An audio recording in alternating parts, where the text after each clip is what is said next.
Assalamualaikum warahmatullahi wabarakatuh. Kami dari kelompok 10 akan membahas tentang hambatan-hambatan dalam pengelolaan kelas yang disusun oleh Firdatun Nasiha dengan NIM T 2019-4053. Selanjutnya disusun oleh Silvi Lailatul Mauludvia dengan NIM T 2019-4056. Selanjutnya yaitu Ulfa Maulia dengan NIM T 2019-4064.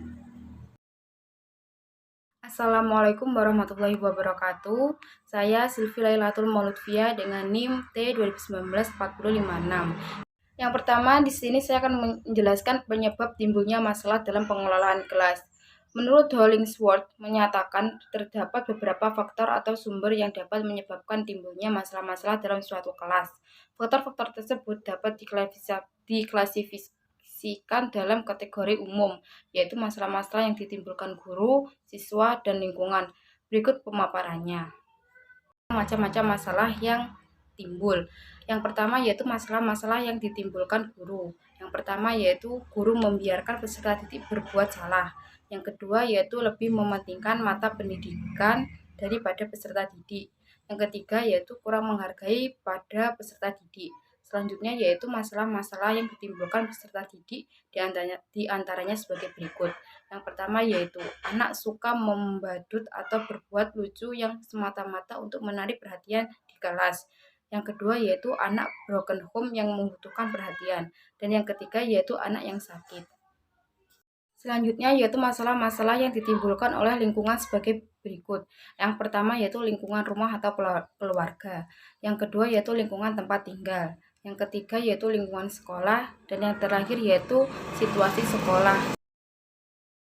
Selanjutnya saya akan membahas tentang klasifikasi masalah pengelolaan kelas.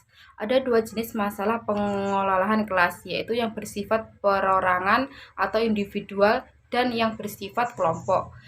Yang pertama yaitu masalah individu. Masalah individu adalah masalah yang ditimbulkan oleh perorangan siswa. Masalah individu muncul karena dalam individu ada kebutuhan ingin diterima kelompok dan ingin mencapai harga diri. Menurut Rodolph dan Peart, dalam Selden 2016 digolongkan menjadi 4, yaitu yang pertama tingkah laku yang ingin mendapat perhatian orang lain, yang kedua yaitu tingkah laku yang ingin menunjukkan kekuatan, yang ketiga yaitu tingkah laku yang bertujuan menyakiti orang lain, dan yang terakhir yaitu peragaan ketidakmampuan.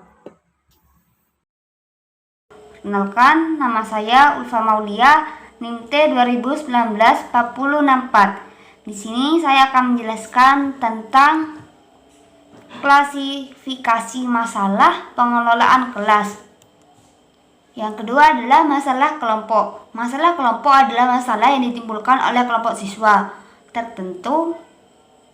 Menurut Saldanha 2016 mengemukakan 7 kategori masalah kelompok dalam manajemen kelas, yaitu kelas kurang kohesif karena alasan jenis kelamin, suku, tingkah laku, sosioekonomi, dan sebagainya. Yang B, kelas mereaksi negatif terhadap salah seorang anggotanya, misalnya mengejek teman kelasnya yang menyanyi dengan suara sumbang. C, penyimpanan dari norma-norma tingkah laku yang telah disepakati sebelumnya, misalnya sengaja berbicara keras-keras di ruang baca perpustakaan. C, hambatan-hambatan dalam pengelolaan kelas. Hambatan-hambatan dalam pengelolaan kelas terdapat faktor penghambat pengelolaan kelas dapat muncul dari komponen-komponen yang terlibat dalam proses pembelajaran baik langsung maupun tidak langsung. Secara umum dapat dikemukakan faktor-faktor yang dapat menjadi penghambat dalam pengelolaan kelas adalah faktor yang bersumber dari guru, anak, fasilitas, kurikulum, dinamika kelas, dan keluarga. Ada penjelasannya. Yang pertama, faktor yang bersumber dari guru. Guru mempunyai peran kunci dan dominan dalam kegiatan pengelolaan kelas di sekolah dasar. Kedua, faktor yang bersumber dari anak.